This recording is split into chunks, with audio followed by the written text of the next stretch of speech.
you a fan of this podcast? Do you wish there was even more juicy content for you to sink your ears into? Well, there is. You can become a premium member of this podcast for $5.99 a month and get full access to an archive of over 50 bonus episodes. Additionally, we release a bonus episode every single month. That's a ton of extra content, including my personal interior design diaries, extra tips, my talking about trends, and so much more. Additionally, you'll be keeping us on the airwaves each and every week because your premium membership money goes directly back to making this podcast amazing. Check us out at affordableinteriordesign.com. Click on podcast to learn more and to become a premium member today.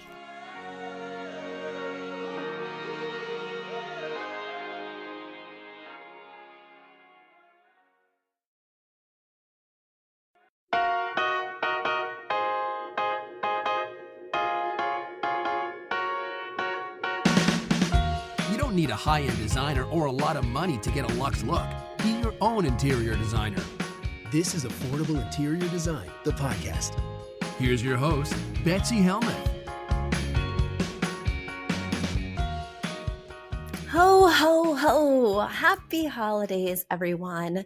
You know, it's this season, these events like Thanksgiving, Christmas, Hanukkah, all these festive things that make the winter worth it for me. Because after January 15th, it's cold for no reason. And that starts to get a little trying. But during this time, I can really embrace the snow, embrace the cold, embrace running from store to store in my puffy jacket, thinking of all the things I need to get people, or as I'm doing this year, because we are so busy at Affordable Interior Design, instead of racing around from store to store, I'm in my onesie pajamas on my sectional couch under my polar fleece blanket shopping online. Let's keep it real. But I do have a hot toddy next to me and my Duraflame is lit. Right? Can you picture it? That's my night tonight. I cannot wait. All right, speaking of can't wait, let's dig into this mailbag. There's lots to talk about. So my first question comes from Susan. Susan writes, "Hi, Betsy. Your podcast is so helpful to me during the renovation of my dream home in Rhode Island. The design is coming together using your color and layout tips. My kitchen table is moved to the center of the arch. I did that 6 months ago, and it feels great. Can you help me decide on the style, shape, material of a new light fixture over my kitchen table?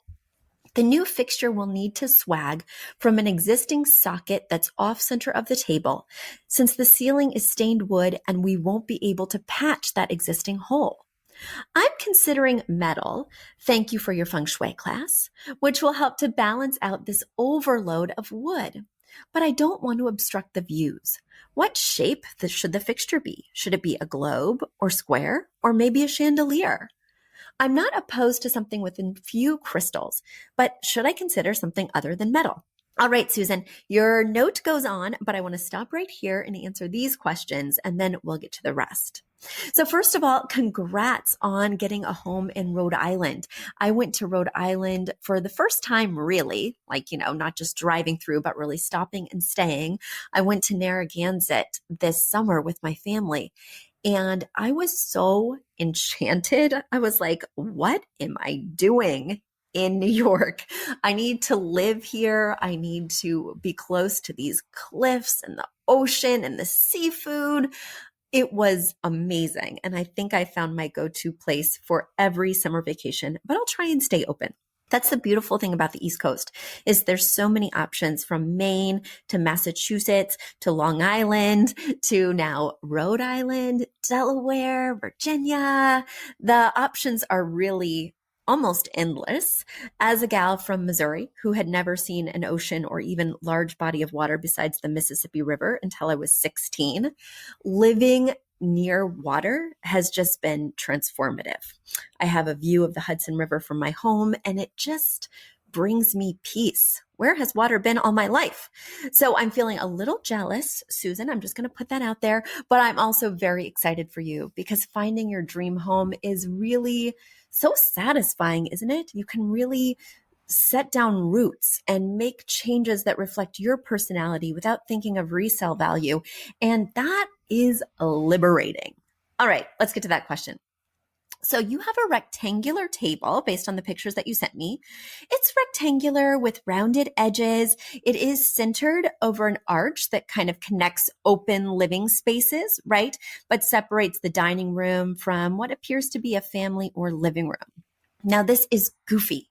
You do have this really offset pendant light that is far to the left of the room while the table is more central. And it is going to severely limit your options to swag. If this is your dream home, I think the swag is really compromising and not attractive. And as I mentioned, quite limiting in terms of your options. You typically wouldn't be able to do a linear pendant because that doesn't have a cord type fixture to the ceiling. Instead, it's typically rods that drop down, which you can't do because you need a swag. You also may not be able to do anything very heavy. There's all sorts of limitations. And if you're going to be here forever, I would investigate the option of patching that wood and staining it. I really would. The other reason is because the pendant that's currently there has a canopy, and the canopy is the metal piece that attaches or covers the electrical connection between the ceiling and the fixture, right?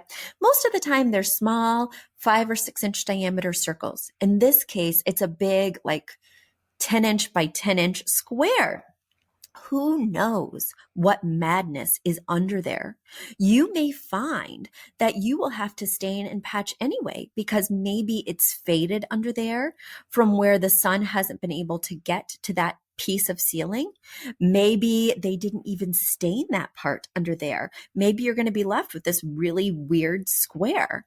I would take that canopy down and see what's going on before you limit yourself to a swag pendant, because who knows, you may still be left with a pretty big problem.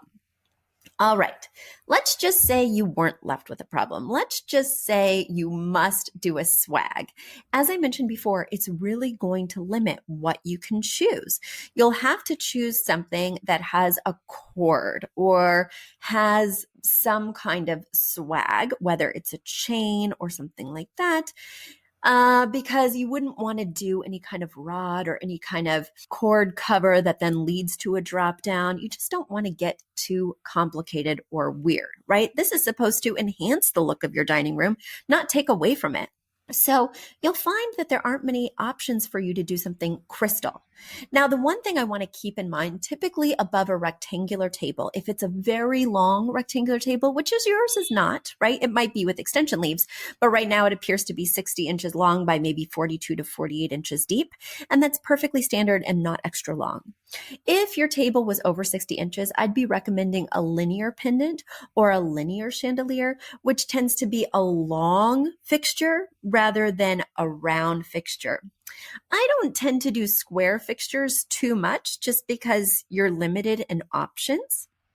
Now, based on your style, that will tell you which material you should embrace. Crystals are right for certain styles and not right for other styles. Based on this picture, I'm guessing that your style is transitional, which is a mix of traditional and contemporary.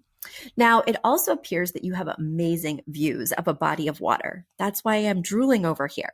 So if that is the case, I would want you to do something somewhat open, right? I wouldn't want you to do a large shade or drum that would block this view. I would recommend doing something more open. Again, shooting for that metal. In this case, you'd probably do bronze to match the sideboard on the far wall. Or you could do a mix of brass and bronze. Those two metals play very well together. And I think they'd look very nice in this space with your transitional style. So yes, I'm thinking something open, something metal, something maybe with exposed bulbs, or very minimal shades, so that way you're not blocking this enchanting view. The other thing you want to think about when it's above a dining table is you don't want to hang it too high, which is a common problem.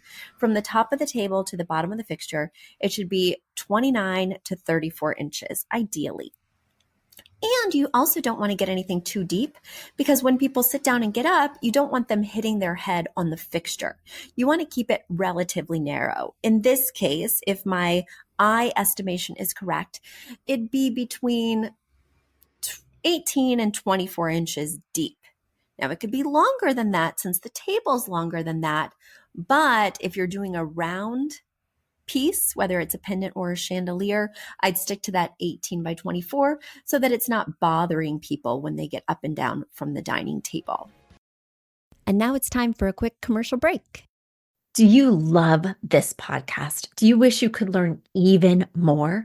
Well, we have an online class bundle. Our online class bundle is comprised of 3 online classes: beautifying your home for less, styling your home, and the fundamentals of feng shui. Each one of those 3 classes is between 30 and 45 minutes long and chock filled with visuals and tips, things that will help you to style your own space or help out with other spaces. Additionally, with the pack of 3 classes, you get an autographed copy of my book, Affordable Interior Design. You get all of that for only $99.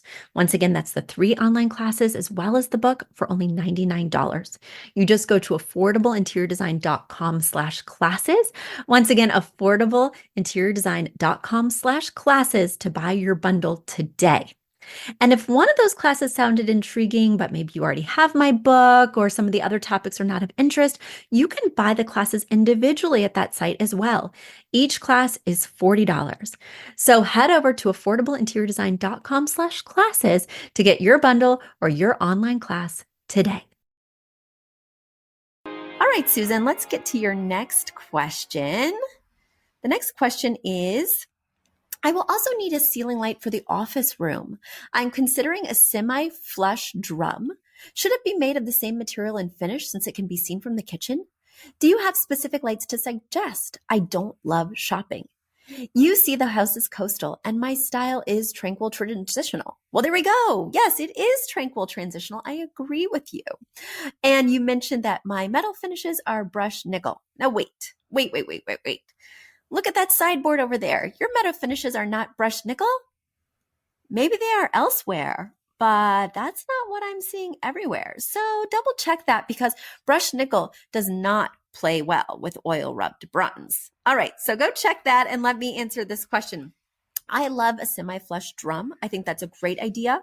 I would not love it in a kitchen because the fabric around that drum would get greasy and stained. But for an office, I think it's a really great idea.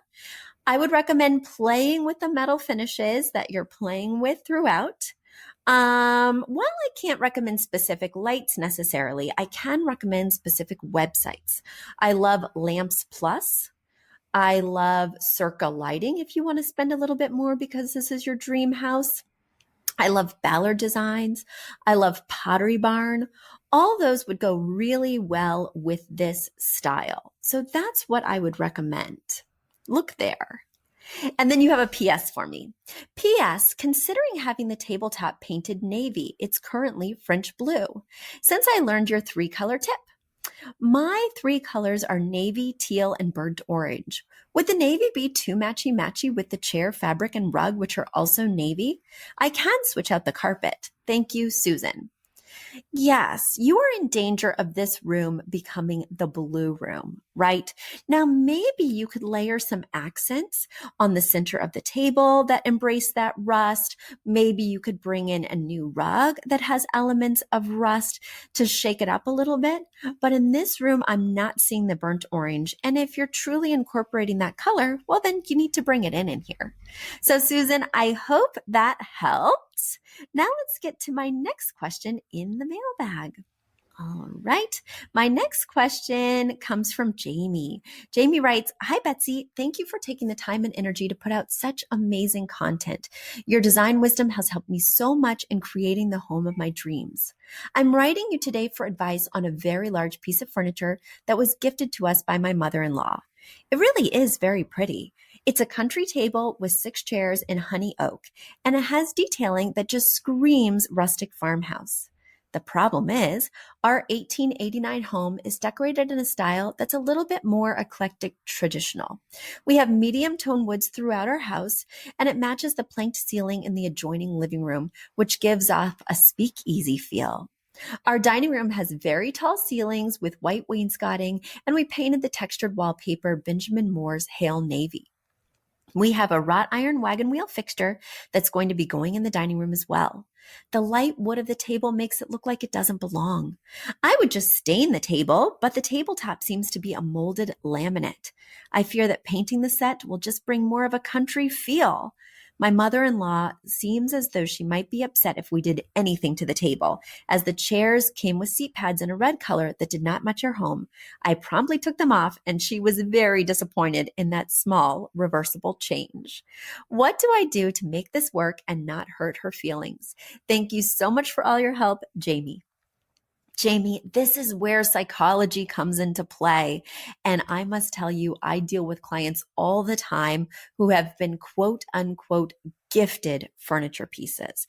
These are not gifts. These are obligations. These tie you down, especially if they don't go with your aesthetic. I'm hearing that this is really dissonant with the style you have going on, even though I don't see pictures to prove that point. Because sometimes farmhouse can go eclectic, but it sounds like that's just not jiving with what you're doing here. So I would have a courageous conversation with your mother-in-law and say, we really appreciate this set, but it doesn't go with what we're looking for. Can we give it back to you? Is there somewhere you'd like us to sell it and give you the proceeds? Perhaps you have a room in the basement where you could use it. Maybe you could ask her if that would be all right. I just think that the dining table is such an important piece. It's a critical moment. And if you compromise on that piece, well, it all goes downhill from there in that room. Now, if you don't want to rock the boat, if you don't want to deal, put a tablecloth on it, right? I don't like tablecloths typically, but it sounds like it's going to be better than that laminate top. And I really don't want you to paint the laminate. I mean, I'm open, but I just think it's going to come out a little bit DIY'd, and it won't be so cool or sophisticated. So yeah, I think this is the time to have a courageous conversation. I think this is the time to say, hey, let's see what we can do here. And I would recommend having your spouse broach this conversation. It's not your job to deal with mother-in-law, especially in times that are a little bit more tense, right? Or with subject matter that's a little bit more difficult. I think this is the perfect opportunity to have the spouse step up to the plate and negotiate this situation. All right, Jamie, I hope that helped. My last question for today comes from Sarah. Sarah writes, "Dear Betsy, hi from Alaska. I discovered your podcast last summer and binge listened all of them. Now I listen to each one as they come out, and I've also read your book. Thank you so much for sharing with us. We recently moved into the house we've been remodeling for 3 years. We moved from a very small space and need to get a lot of grown-up furniture. I have a question about side tables. A lot of inspiration pieces on Pinterest just don't have them. Do you get matching ones?" All right, so let me stop with each question because there's a lot of questions. So I'm surprised that the pictures you're seeing on Pinterest do not have side tables. Check out affordableinteriordesign.com's portfolio and you'll see lots of side tables because I use them all the time. Not just because they add fun shapes, colors, and sizes to the room, but also because they're practical. Like we need to put down a book, a drink, a remote, coasters, Kleenex box, lamp. We need side tables, and so do you. Now, I do find, as you mentioned later, because you say, I know that the side table should be the same height as your couch arm, but most of them that I've seen are very short. Yes, that is a problem. Typically, an end table, if it's going next to a couch or if it's going next to a chair with an arm, needs to be between 24 and 26 inches high. These days, there are so many side tables that are between 18 and 22 inches high, and you don't want to be reaching down 6 inches to put your cup or drink, right? And so that can be problematic with a standard size sofa. It's not problematic with a slipper chair that has no arms. It's not problematic with a lower style sofa that you might find at a more modern store like Roche-Beaubois, Ligne Rosé, or CB2. But for standard furniture pieces, 22 and below is low. It's more the size of a stool. So I find that it's very important to check out the specs before you add something like that to your cart. And I don't typically do matching ones. Typically what I do is an end table on one side and a floor lamp on the other side. I find that side tables are a really fun place to shake things up. If I'm going for a more traditional or even transitional design, I might play with symmetry and do 2 end tables on either side of the sofa that are the same, but that's rare for me, very rare. Your next question is, do you also use coffee tables? Heck yes. Heck yes, I use coffee tables. Again, they're so practical, especially if you want to play games like cards in the living room area. That's how we use ours a lot. Or if you just want to put things down, drinks, snacks for entertaining, I use coffee tables all the time. You should definitely have one. All right, your next question is, how do you choose side tables and coordinate them so that they aren't too matchy-matchy? Also, how do you add the lamps so they aren't matchy-matchy? Help! Thank you so much, Sarah. So what you want to do, Sarah, is you want to mix and match materials. So if you have one wood-toned side table, then the next side table that you add next to a chair or a chaise would then be of a different texture. If you have one side table that has a metal base, then across the room, you would not do a coffee table or an end table that also has a metal base. You constantly want to be thinking about contrast because that is what makes your design look complex and professional. Now, choosing lamps, you play with the same rule. You wouldn't do the same texture of lamp that is the texture of the table. So for instance, if I have a white side table, I'm not going to put a white lamp on top of it. There's no contrast there. If I have a marble end table, I'm not going to put a stone lamp on top of it. It's the same material. So I'm always thinking of mixing materials in each moment, in each vignette, so that it looks complex and designerly. All right, Sarah, I hope that helped. Please incorporate accent tables. Guys, it has been such a pleasure talking to you again today. I hope everyone has a very merry holiday season. Until next time, bye.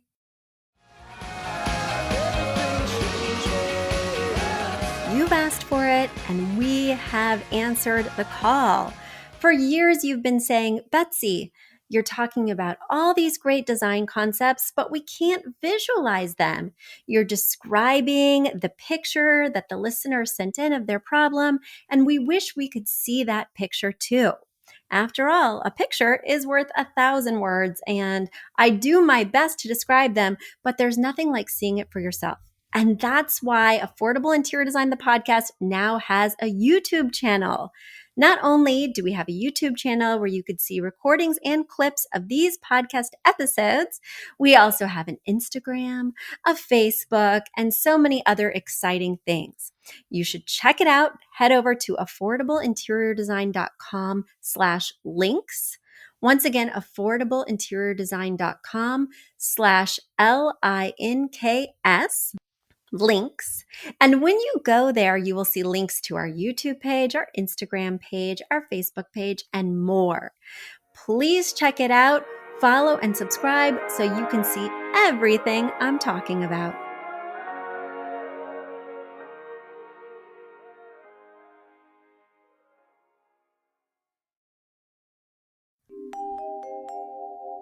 A big thank you to our amazing producer, Catherine Heller, to Aton and the MVCR House Band, and to Affordable Interior Design, the sponsor of this podcast and the premier place to get an amazing look on a budget.